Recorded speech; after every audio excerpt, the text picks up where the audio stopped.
Hey, it is time for me to do another Kino Lorber Blu-ray review, so I want to thank them first of all for sending me this free promotional copy of The Russians Are Coming, The Russians Are Coming. This is directed by Norman Jewison and was released in 1966.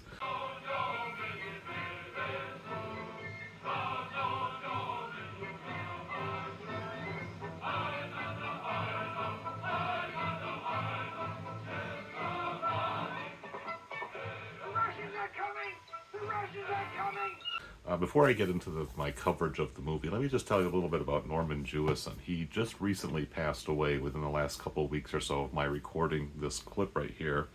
He had a pretty fantastic career. Maybe doesn't rank up there with the high, illustrious names of art house cinema. He's not the most provocative, edgy, experimental filmmaker, but he did make very good kind of commercial entertainment for mass, broad audiences that touched on important social and cultural and sometimes even political themes that kind of resonated with a pretty big cross-section of our society. And that was certainly the case. The Russians Are Coming, The Russians Are Coming, which really taps into Cold War paranoia, end of the world concerns, kind of the idea that those bad guys out there are coming to get us and to destroy our precious American way of life.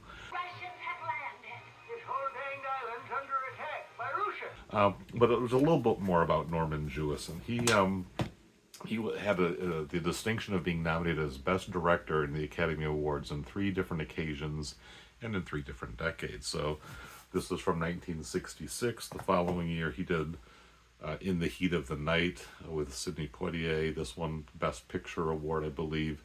I don't think he won Best Director, but it definitely got him some recognition again, taking that filmmaking talent to the higher level and addressing kind of racial prejudice, a little bit about segregation, but also just presumptions within law enforcement and in broader popular society about the authority and the respect due to a black man in a leadership role.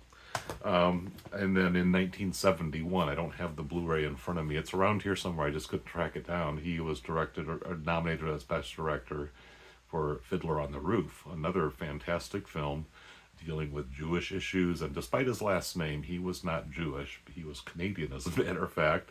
And, he just took on the topic of Fiddler on the Roof, a great Broadway musical, very successful, very beloved, and made that story about Tevye, and the village that was displaced, and went through all of the struggles about tradition and the times that were changing around them back in Russia, back at around the early 1900s, I think is when that was set.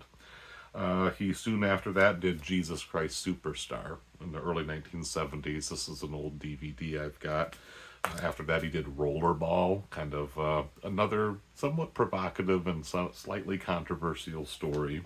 And then in 1987, this is his 3rd Best Director nomination, Moonstruck. So a couple of Criterion titles in there you saw in The Heat of the Night and Moonstruck.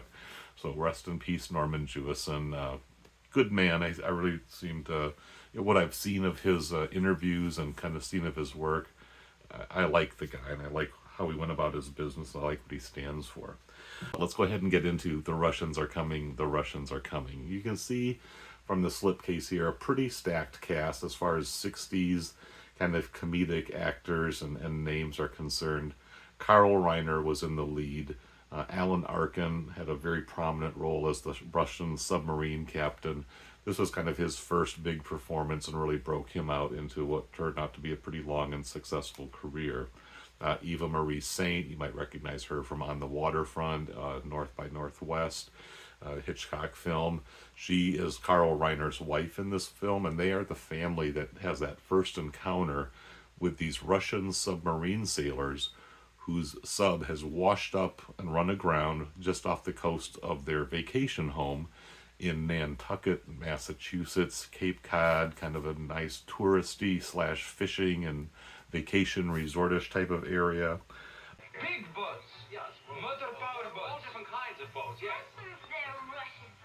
A nice little boat. An insulated little, kind of fishing village that is suddenly finding itself in the middle of this supposed invasion of hostile Soviet communists who are intent on taking over the society and putting everybody in danger. The Russians have captured the airport. Yeah. Listen, guys, we've just got to get organized. For God's sake, we've got to get organized.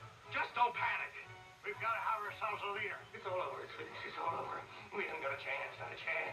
This is a big misunderstanding. The Soviet sailors on the submarine had no ill intentions. They just really were looking for a way to get their submarine unstuck. And what they wanted to do was come ashore, get a hold of a few boats, tug that thing out into deeper water, and then go merrily on their way. But because of some misunderstandings and people jumping to conclusions, soon the word is out, the Russians are coming, and people assume that they're about to face the first wave of an oncoming onslaught of communist hostilities. Don't fire until you see the light. Get out of the way. Exactly, drill. Those crazy Americans. All we wanted was a boat to pull our submarine off the reef and go home. There's the Reverend Hawthorne, and I'm still in my nightstand. You help us get boat quickly, otherwise there is World War III, and everybody is blaming you. As you can imagine, in a scenario like that, people have a lot of different reactions and a lot of different ways of coping with this sudden and unexpected threat. Some people get very militaristic and militant, and they bring the militia together. Everybody's got their guns. They're going to have the big showdown. There's other people who want to maybe have a calmer head or maybe take a more strategic approach. The Americans were not friendly, I take it. I would say, not friendly. I don't want you going outside at all. I don't want you near the windows. You understand? Better yet, all of you stay in the cellar. You understand? And that's where a lot of the comic hijinks kind of come from, as people go through their various motions of responses. Because the Russians are concerned about, things blowing up out of proportion, they also cut phone lines, and they do a few things that give the impression that there's something bad about to go down. So the style of humor in this film is pretty wacky, pretty kind of chaotic, people in panic mode, some sort of slapstick, farcical type of thing. And so if this artwork, you see the Jack Davis illustration, Mad Magazine, that style, seems to be familiar to you, it might conjure up memories of It's a Mad, Mad, Mad, Mad World. This is a Criterion release here. I think it's out of print now. But you can see Jack Davis also did the artwork there.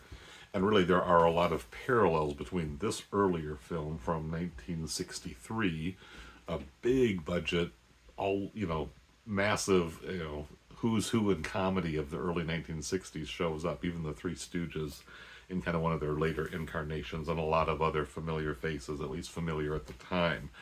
This doesn't have quite the same, all-star cast and over-the-top zaniness that Mad World did, but it's got a lot of very similar features to it. And so I'm going to say that the humor may work better for some folks who maybe have either a nostalgic fondness for that kind of wild, zany, pandemonium, or people who maybe that just is in their wheelhouse and they kind of find a lot of humor in that. There are folks who don't find that stuff quite so funny, and I even have to be in a certain mood to go along with it, because it can also just kind of devolve into a lot of running around and shouting and yelling over the top and, just kind of crude stunts. So I'm going to give a little qualified recommendation because, I'll show bits of the trailer that may give you a sense of what this movie's like and whether or not you think it's going to click with you. Don't fall over! Don't fall over!